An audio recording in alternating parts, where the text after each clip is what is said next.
social.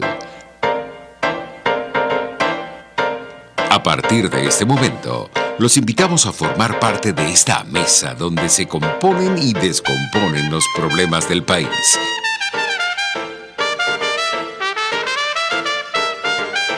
RCR presenta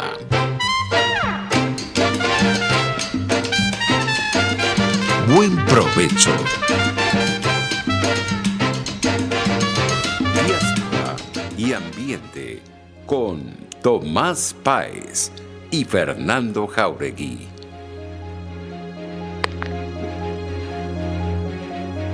Buenas tardes, querida audiencia global. Nuevamente, como todos los viernes, en este espacio pionero de la radio venezolana, en tanto intenta encontrar a la diáspora en el tema ambiental a través de la emisora pionera de la radiodifusión venezolana, Radio Caracas Radio. En la dirección general de la estación, Jaime Nestares; en la gerencia de producción, Willy Zarcaya; en la producción, Carla Sons; en los controles, Gregorio González; y en la conducción, ¿quiénes le hablamos? Fernando Jáuregui y Tomás Páez. Nos pueden ver y oír a través de YouTube, en nuestra plataforma digital, y en Periscope nos consiguen en RCR 750. Dos cosas antes de comenzar. Lo ocurrido recientemente con el envío de 16 muchachos desde Trinidad, que de verdad que enerva realmente. Y por otro lado, la conferencia episcopal que acaba de pronunciarse en relación con este tema. Pero bueno, hoy tenemos una invitada de lujo, Fernando. Tenemos además antropólogo social, graduada en Cambridge, Cristina Vollmer de Burelli, que es fundadora y directora del emprendimiento social B5 Initiative. Es el enlace internacional de SOS Orinoco. La verdad que yo les recomiendo a toda nuestra audiencia, a todos nuestros amigos, a todos los interesados en conocer el tema, que se conecte con esta página, porque ahí hay investigación, ahí hay datos, ahí hay una seriedad en el manejo de la situación que de verdad emociona mucho ver que hay un trabajo serio en relación a algo tan grave como el daño humano, y además rescato eso porque el texto y el portal lo rescata, el daño humano y ecológico que está produciendo toda la actividad en el arco minero. Fernando, antes de darle la palabra a Cristina, por favor, cuéntanos algo. Bueno, primero darle la bienvenida y el agradecimiento a Cristina por compartir su conocimiento y su tiempo con nosotros. Y para usted que nos ve a través de RCR 750, quería ponerle primero en contexto cuál es la situación. El 24 de febrero del 2016 se crea un decreto como zona de desarrollo estratégico nacional el arco minero del Orinoco, que ocupa más de casi los 12.000 kilómetros cuadrados, que significa el 12% del territorio venezolano, que es mayor que Portugal e Irlanda, para que tengan una idea de esto. 12% nada más, Fernando, o más. 12.2, 12.2 para ser 12. Sí. Ok. 12.2. Entonces, esto tiene dos aristas muy importantes que al final ambas perjudican al ser humano. La primera es la destrucción ambiental, que iremos hablando sobre el tema, y la segunda es el aspecto humano, con una serie de tragedias causadas a la población, no solo local, sino a nivel general.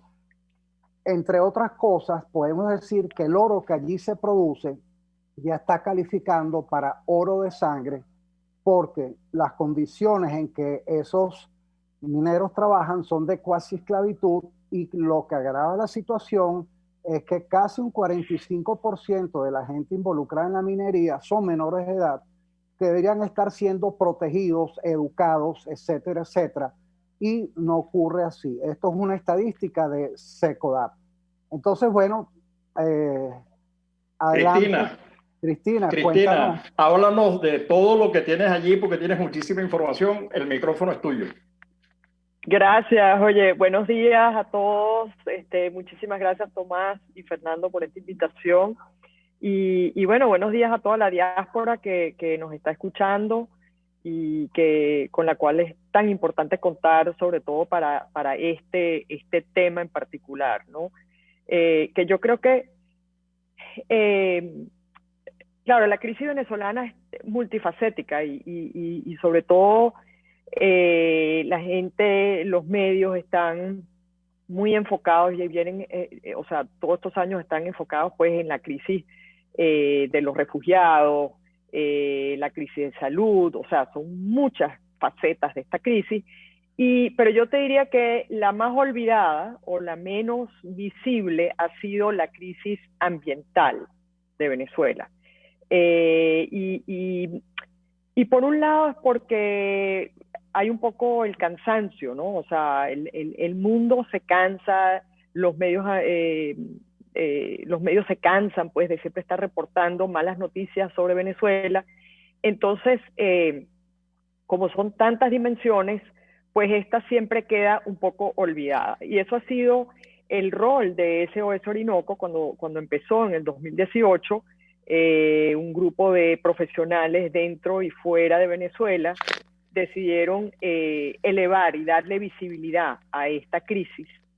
Y pues tratándose de un tema que lleva mucho riesgo, la denuncia de la minería ilegal conlleva muchísimo riesgo en Venezuela, y por eso es que SOS Orinoco viene trabajando de manera anónima. O sea, yo soy pues un enlace internacional, yo estoy fuera de Venezuela, puedo hablar del tema, por supuesto también tiene riesgos, pero tengo más habilidad que los que están dentro de Venezuela. Y por eso que hemos podido hacer el trabajo que estamos haciendo, ¿no?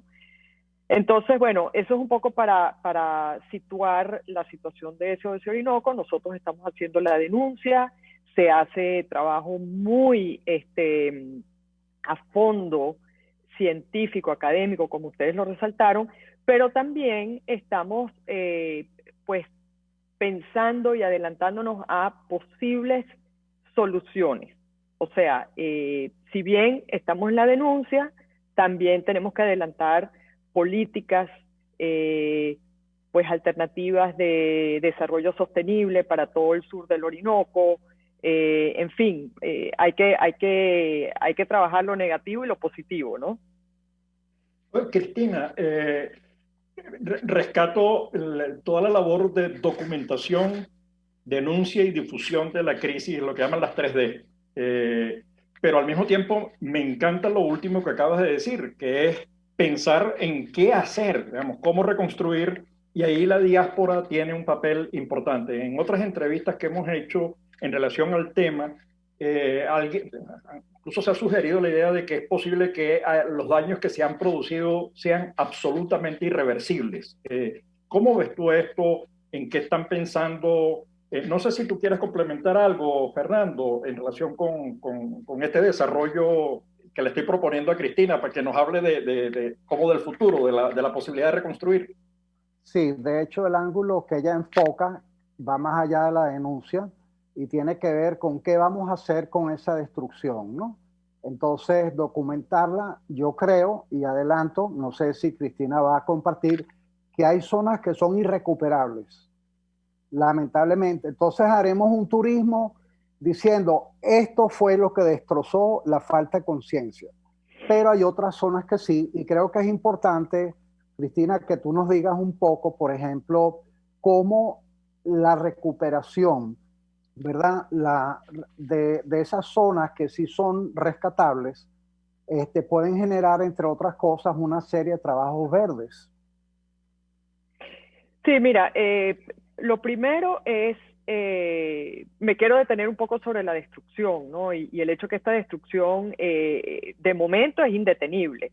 Eh, la gente se ha enfocado en el arco minero, que como ustedes bien dijeron, representa el 12% del territorio nacional, es un área inmenso, pero es que más allá de una zona geográficamente delimitada, nosotros hemos llegado a la conclusión en SOS Orinoco que el arco minero es más bien una política de Estado.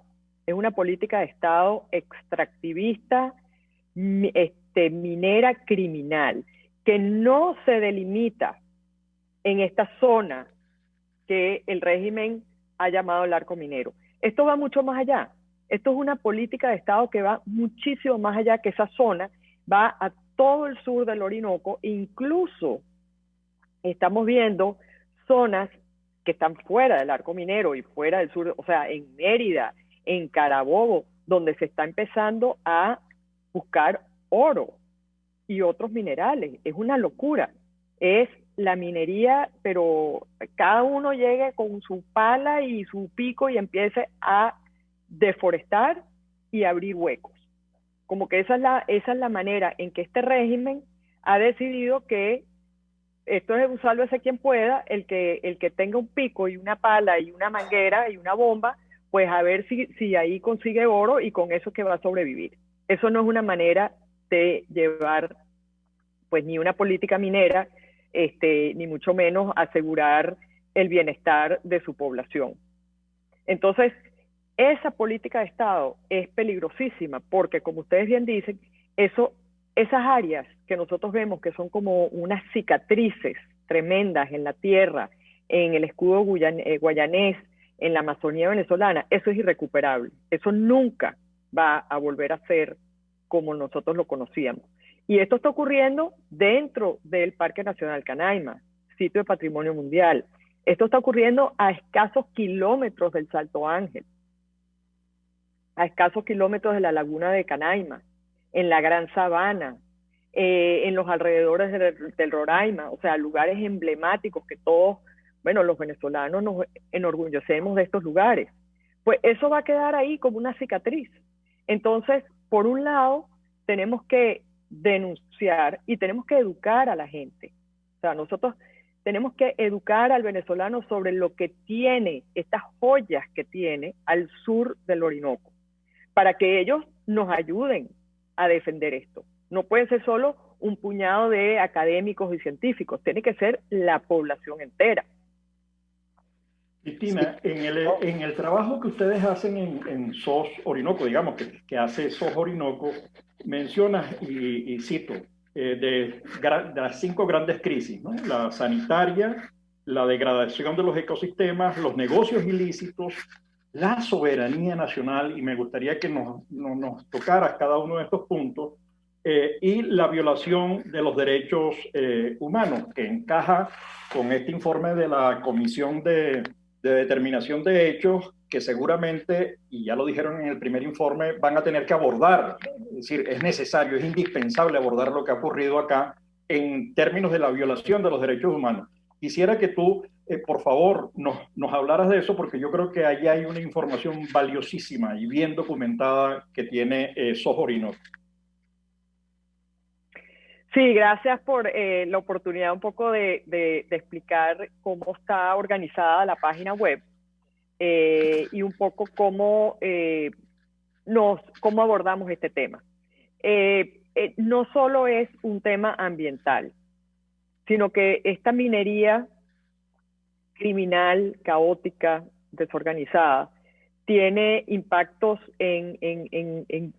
nosotros vemos 5 áreas principales. Evidentemente, el impacto ambiental, eso se entiende, pero esto también tiene consecuencias en pues los derechos humanos, y ahí el informe de Michelle Bachelet comenzó un trabajo y empezó a ver esos abusos de derechos humanos que estaban ocurriendo dentro de las minas, de todos estos pequeños mineros, porque como ya la minería no es una minería industrializada, organizada, de primer mundo, o sea, SOS Orinoco no está en contra de la minería per se, o sea, se puede hacer minería, habrá que hacer minería. En Venezuela se hacía minería, pero de una manera organizada, industrializada, donde el impacto ambiental se minimiza, y hay ejemplos pues en Canadá, en Estados Unidos, etcétera.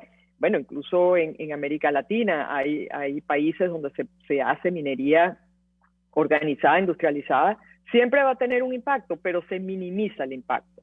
En Venezuela no, en Venezuela eso es un sálvese quien pueda, todo el mundo ahí supuestamente está prohibido la utilización del mercurio, y sin embargo en Venezuela sabemos que el mercurio se utiliza en toda esta minería. Hay un comercio ilegal de mercurio, y ese mercurio está envenenando a los mineros, a los indígenas que viven cerca de todas estas zonas de minería, porque ese mercurio inevitablemente entra a los ríos.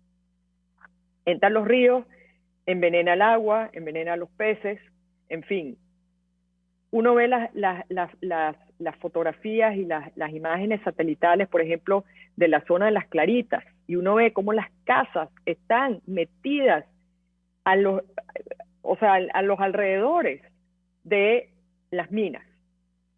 Y todas estas aguas que quedan ahí están envenenadas. Y la gente está ahí respirando eso, tomando el agua, etc. Bueno, entonces es el impacto sobre la salud y sobre los derechos humanos. Luego está el tema de los negocios ilícitos. Todo este negocio de minería en Venezuela es ilícito, porque la mayoría de esta minería se hace de manera desorganizada, no es a través de las grandes empresas. El régimen dice que ellos licitaron en el 2016 y que grandes compañías extranjeras, chinas, iraníes, turcas, etcétera, licitaron, pero hoy en día es casi imposible conseguir una empresa organizada que esté trabajando esa zona. Son todos pequeños mineros ilegales, pequeños mineros controlados por bandas criminales. Así es. Entonces, por ese ¿Y el lado, tema de la soberanía? Ajá, y entonces, por el tema de la soberanía, porque está todo encadenado, ¿no? Claro. Entonces, si tú tienes grupos, pandillas, le llaman los sindicatos, los pranes, etcétera. O sea, hay distintos nombres, pero básicamente son bandas criminales que controlan estas minas.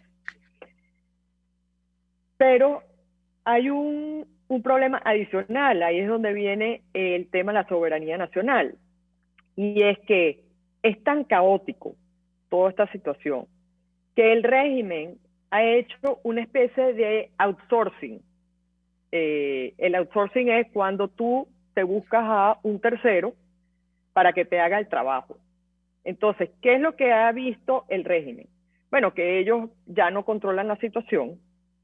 Ellos no quieren mandar a la Fuerza Armada ni la Guardia Nacional a poner orden en estas minas, porque poner orden quiere decir que vas a tener que meter gente a la cárcel, quitarle sus minas, y eso va a terminar en una matazón de gente, como ya hemos visto, las masacres en las minas de Las Claritas, en Tumeremo, etcétera, etcétera, en el Callao.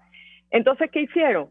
Ellos se buscaron al ELN para que el ELN, que son colombianos, vengan y les haga el trabajo sucio al régimen. Entonces, estamos viendo cómo la guerrilla colombiana ha penetrado todo el estado de Bolívar y parte del estado Amazonas, y están pues trabajando con el régimen para tratar de controlar estas minas. Por Cristina, otro lado, te tengo que cortar ahorita porque vamos a publicidad. Al retorno, por favor, conserva la idea para que la desarrolles. Y Fernando, para que abras tú el espacio en la próxima sección. Ya estamos, saltamos y regresamos, ¿ok? Seguro. Bien. Usted escucha Buen Provecho por rcr.tv, la radio que se ve. Sintonícenos a través de Periscope, @RCR750, la radio que se ve. Mis amigos, quiero hablarles de Dilab Biodiagnóstica, Un nuevo laboratorio clínico con un concepto original. Además de estar dotado con los equipos de la más reciente tecnología y el personal de más alta calificación, Vilap Biodiagnóstica te ofrece ambiente y trato amables y los precios más económicos en todos tus exámenes de laboratorio. Pide tu cita en el 0212-945-5788. Vilap Biodiagnóstica. Precisión y confianza en laboratorio clínico. ¿Te imaginas unos deliciosos y súper cremosos helados libres de azúcar, libres de lácteos, libres de huevos, libres de gluten, libres de culpas? Te lo tengo. Heladería Vegan Fruit lo hizo posible y aptos para todo tipo de personas. Los heladitos Vegan Fruit los encuentras en los mejores supermercados y tiendas de delicateces. Síguelos en las redes. @heladería Vegan Fruit. Amor vegano y cremoso. RCR 750 AM, porque lo bueno une. Los grandes temas se debaten en la mesa. Buen provecho por rcr.tv, la radio que se ve. Y síganos en Twitter, @rcr750. De regreso con Cristina Borber de Burelli, antropólogo social de la Universidad de Cambridge, fundadora y directora del emprendimiento social B5 Initiative. Es el enlace internacional de SOS Orinoco, y les recomiendo que lo visiten, www.sosorinoco.org. Habíamos dejado a Cristina elaborando sobre el tema de la seguridad, de la soberanía nacional, de los 5 temas, de las 5 áreas que ellos han visto en su análisis. Y le habíamos pedido a Fernando que por favor elabore para que luego Cristina nos vaya respondiendo todas nuestras interrogantes. Solamente quiero decir que me encantaría en algún momento que nos dijera qué es lo que está haciendo qué es lo que puede hacer la diáspora para reconstruir. Fernando, por favor. Sí, Cristina, eso que tú decías de esa política de Estado es tan grave que nuestros parques nacionales están en venta.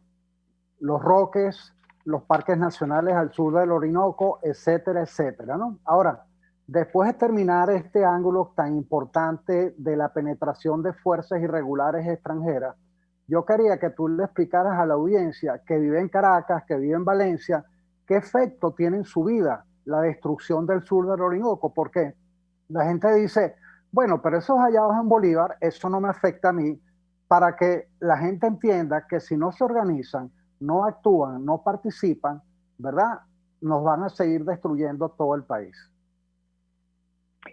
Sí, mira, yo creo que eso es importantísimo y de cierto modo, yo creo que el venezolano fuera y dentro de Venezuela, o sea, la diáspora también, tiene que reenamorarse o enamorarse, descubrir, y eso se hace mediante la educación, mediante la información de lo que es el sur del Orinoco. O sea, cuando uno ve las campañas internacionales para salvar la Amazonía brasileña,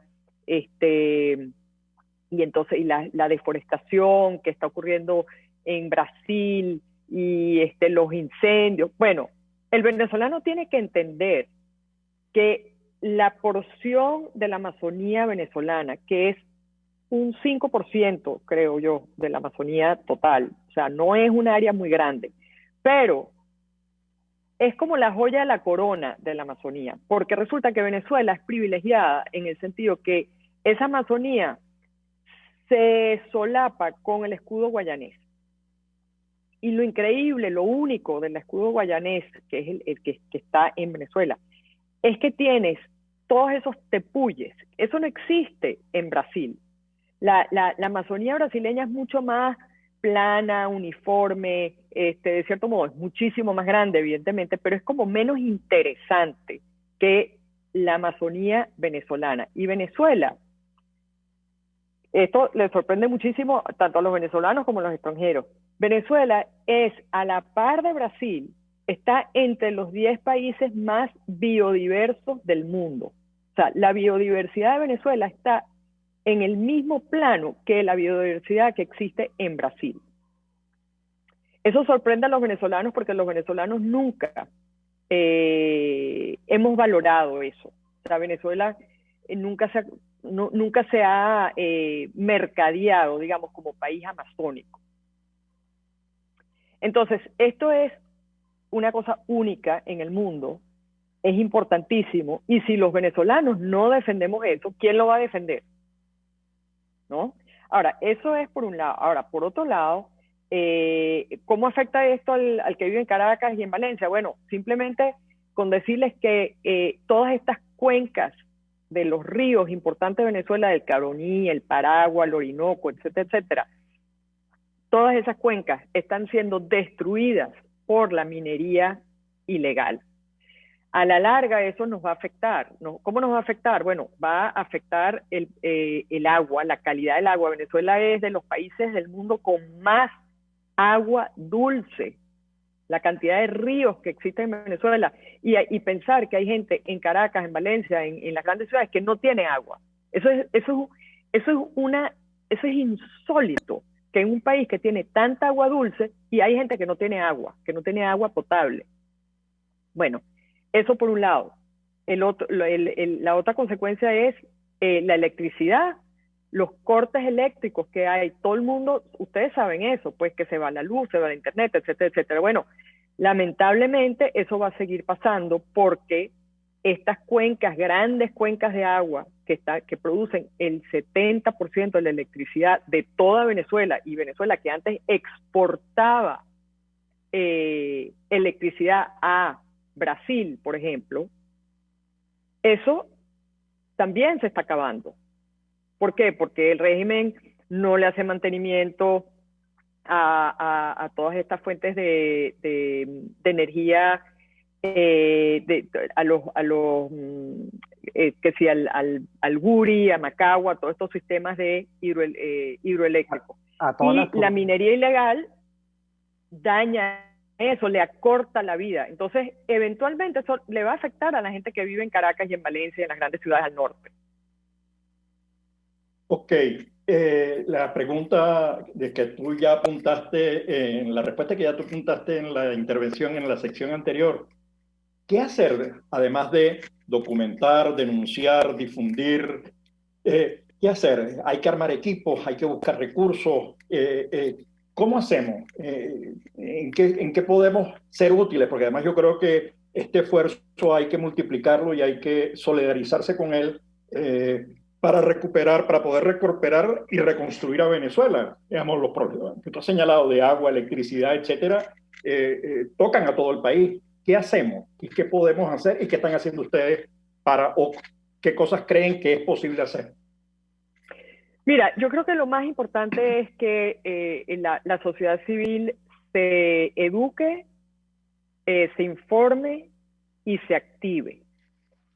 Porque lamentablemente una de las cosas que nosotros estamos viendo en esta pobreza en que estamos, que con la destrucción de la industria petrolera, la solución fácil, que no solo estamos viendo desde el punto de vista del régimen, pero también de políticos de la oposición, es que la solución es, volcarse a la minería, y que la minería nos va a sacar de la pobreza. Eso es un error garrafal. Eso es pan para hoy, pobreza para mañana. La sociedad civil de Venezuela tiene que entender que la minería no nos va a sacar de la pobreza. Nosotros tenemos que buscar soluciones sostenibles. Cuando digo sostenibles quiere decir que no vas a destruir las joyas de la corona, que son la selva amazónica, la biodiversidad venezolana, la biodiversidad de la Amazonía venezolana, ¿ok? Y ahí hay muchas alternativas. Ahora, ¿cuáles son esas alternativas? Bueno, es la agroforestería, es el turismo, son soluciones sostenibles de la economía verde, hay farmacéutica, hay la apicultura, el desarrollo del cacao y de miles de otros productos agrícolas, agroforestales que se pueden desarrollar en la Amazonía venezolana. Lamentablemente mucho de eso se ha olvidado o se ha dejado de lado porque más fácil es ir a cavar un hueco y sacar oro. Oye, no sé cómo lo ves tú, Fernando, pero es que a mí lo vinculo con el programa de la semana pasada con un gerente, alguien que trabajó en la industria petrolera durante 30 años y que nos decía que por los lados del petróleo no van los tiros. No. Yo quedé, era un vueltón y que coincide con lo que tú estás señalando, es decir, con los lados de la minería no va la cosa. No va la cosa. Ajá, pero es que tenemos, cuando uno ve la discusión, y tú lo señalaste, tanto en el gobierno como en la oposición, tú dices, bueno, pero es que aquí estamos como que hay que reformular el cerebro, ¿no? La perspectiva, una nueva mirada a todo. Me quedo con varias cosas, me quedo con el tema de la educación. Me encanta la palabra que utilizaste, enamorarse de este tema, enamorarse de Venezuela, no sé, esa labor de seducción. No sé, Fernando, yo estoy enredado cada vez más. Definitivamente el extractivismo no es la solución para un país.